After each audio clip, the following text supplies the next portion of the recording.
case. Dina, no surprise here in the verdict, but it did come quite quickly. Yes, it came surprisingly quickly. This was a 6-week trial. There was a lot of evidence. They weren't able to take notes, but still a lot of evidence that they could have discussed and deliberated over. Obviously, all 12 of them must have had either the same idea or very close to it for them to be able to come to this decision so quickly. Okay, let's talk about what I would say was the nail in the coffin, which was the discovery by police and prosecutors of the video that was on his son's, one of the victims' phone. Remind us about the evidence.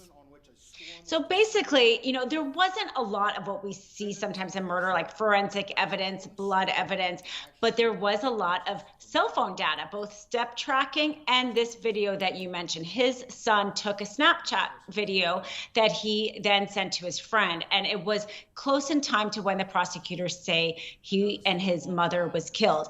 You can hear Alec Murdaugh in the background of that video. He had told police that night and his family multiple times that he wasn't at the kennels. That was the location of the murder. He was not there prior to him finding them. And then with the evidence of the video, they were able to contradict that. That was probably the worst fact for him, the strongest fact for the prosecution.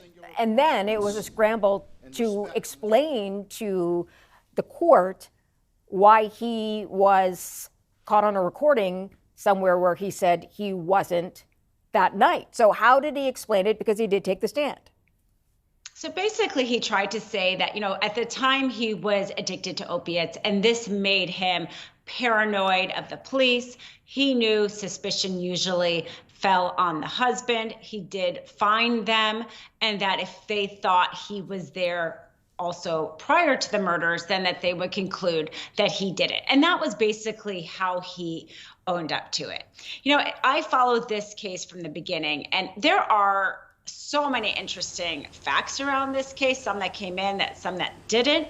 I thought that the actual evidence was quite weak against him. The police really weren't very thorough in their investigation, not doing some of the search warrants that they actually had the authority to do. So this video, I think, became really the central part of the prosecution. Why would he lie? And obviously the jury, bought that theory. An innocent person wouldn't have lied about the location right around the time of the murder. Yeah, and he was the one who called 911, saying he discovered the bodies later, and that's when he called authorities in. Was there information that was held back, kept back, that you thought should have been introduced? Actually, so much more came in that probably shouldn't have in terms of the financial crimes and his addiction.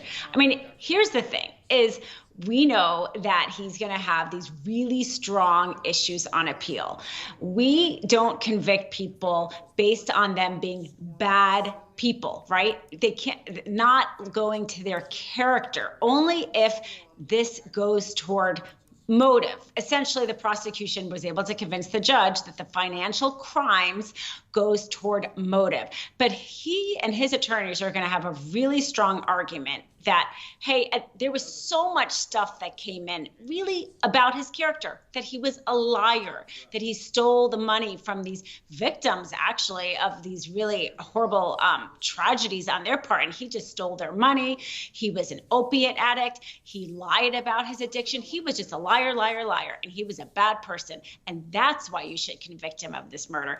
And that's his defense is going to say that too much evidence not connected to the murder was allowed in, and that swayed the jury. And he's going to have a strong argument there, because we have seen convictions like this overturned by an appellate court who says that that wasn't actually relevant. It was more prejudicial. And so we will see that appeal issue down the line and see how that turns out. Dina, clarify one more thing, because when we talked about the case, what also seemed to be unclear, given all that was going on in his life, what the motivation was to kill his wife and son. And we should add, he has 2 sons. He killed his younger son and his wife. Okay, and that's a great question. And honestly, this was why I thought they weren't going to be able to get a conviction, because I thought that the prosecution's motive was really weak, that somehow he was doing this to distract the attention from the financial crimes to make himself look like a victim. But, I have followed so many trials, and usually in a situation like this, where one family member kills another family member, you have seen something in their past, some sort of emotional abuse, physical abuse, or even a controlling nature. But you had none of that. You really had everybody testify, including the surviving son, which is really unusual. Talk about what a loving husband and father he was. And I don't see how he did that just to distract himself. He was a lawyer. He really was a bad way of distracting if he committed this, which now the jury says he did, on his property with his guns, with him finding the murder. I don't see how that's a distraction. To me, that just gets him into more hot water. Doesn't mean he didn't do it, but I never liked that prosecution's theory of motive. Dina Dahl, good to have you. Thanks very much for sharing your insight on the case. Thank you so much for having me.